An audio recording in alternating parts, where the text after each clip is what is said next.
ইহুদিরা কেন billion billion dollar খরচ করে পুরো ইসরায়েল জুড়ে এই গাছটি লাগাচ্ছে? এই গাছটি নিয়ে স্বয়ং মহানবী হযরত মুহাম্মদ সাল্লাল্লাহু আলাইহি সাল্লাম কথা বলেছেন, মুসলিম জাতিকে সতর্ক করেছেন তিনি। কিন্তু কি বলেছিলেন তিনি? এই গাছটি নিয়ে কোরআন, হাদিস, এমনকি খ্রিস্টানদের গসপেলও সতর্ক করা হয়েছে। কেন এই গাছ লাগাতে ইউরোপী পশ্চিমারা কোটি কোটি ডলার দিচ্ছে ইসরায়েলকে? কি আছে এই গাছে? কেন ইহুদিরা না খেয়ে হলেও এই গাছ লাগাতে মরিয়া? চলুন দর্শক, আজকে জানবো তারই বিস্তারিত। আর দর্শক, ভিডিওটি শেষ পর্যন্ত দেখে আপনার মূল্যবান মতামত জানাতে ভুলবেন না। ইসরায়েল তাদের জাতীয় বাজেটের বিলিয়ন বিলিয়ন ডলার খরচ করছে কোনো সুস্বাদু ফল বা দামি কাঠের বাগানের জন্য নয়, বরং অদ্ভুত এক কাঁটাযুক্ত ঝোপালা গাছ লাগানোর পেছনে। শুনতে অবাক লাগলেও এটি এখন ইসরায়েলের সবচেয়ে বড় গোপন মিশন। যে গাছটিকে খ্রিস্টানদের ধর্মগ্রন্থ গসপেল বলছে অশুভ শক্তির ছায়া, আর স্বয়ং বিশ্বনবী হযরত মুহাম্মদ সাল্লাল্লাহু আলাইহি সাল্লাম আজ থেকে 1400 বছর আগে গাছটিকে নিয়ে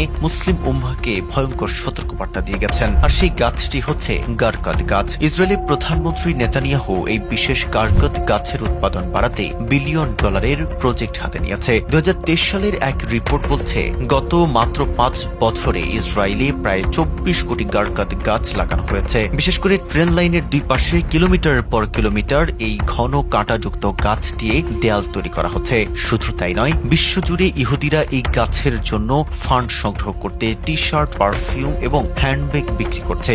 আপনারা যদি তাদের টি শার্টের ডিজাইনগুলো খেয়াল করেন, তবে দেখবেন গাছের আড়ালে একজন পুরুষ আর একজন নারী লুকিয়ে আছে। এটি কি কেবলই ডিজাইন, নাকি এর পেছনে লুকিয়ে আছে কিয়ামতের আগের সেই চরম সত্য? প্রশ্ন হচ্ছে, কেন হযরত মুহাম্মদ সাল্লাল্লাহু আলাইহি সাল্লাম গাছটিকে ইহুদিদের গাছ বলে অভিহিত করেছেন? কেন তিনি খায়বার বিজয়ের পর সেখানকার সব গারকাদ গাছ কেটে ফেলার নির্দেশ দিয়েছিলেন? যেখানে ইসলামে বৃক্ষরোপণকে সদকে জারিয়া বলা হয়েছে, সেখানে ওই একটি গাছের প্রতি কেন এত কঠোরতা? আসলে এর রহস্য লুকিয়ে আছে কিয়ামতের ঠিক আগের সেই মহাযুদ্ধে। রাসূলুল্লাহ সাল্লাল্লাহু আলাইহি ওয়াসাল্লামের ভবিষ্যদ্বাণী করে গেছেন, কিয়ামতের আগে যখন ইহুদিদের সঙ্গে মুসলমানদের চূড়ান্ত যুদ্ধ হবে, তখন ইহুদিরা প্রাণ ভয়ে পাথর আর গাছের আড়ালে লুকাবে। সে সময় পাথর আর গাছ কথা বলে উঠবে। তারা চিৎকার করে বলবে, হে মুসলিম, দেখো আমার পেছনে একজন ইহুদি লুকিয়ে আছে, তাকে ধরো। কিন্তু অদ্ভুত বিষয় হলো, পুরো পৃথিবীর সব গাছ কথা বললেও এই গারকাদ গাছটি সেদিন চুপ থাকবে। সে মুসলিম জাতির সাথে বেঈমানি করে ইহুদিদের আড়াল করে রাখবে। মজার ব্যাপার হলো, ইহুদিরা মুখে আমাদের নবীকে অস্বীকার করলেও অন্তরে তার প্রতিটি ভবিষ্যৎবাণীকে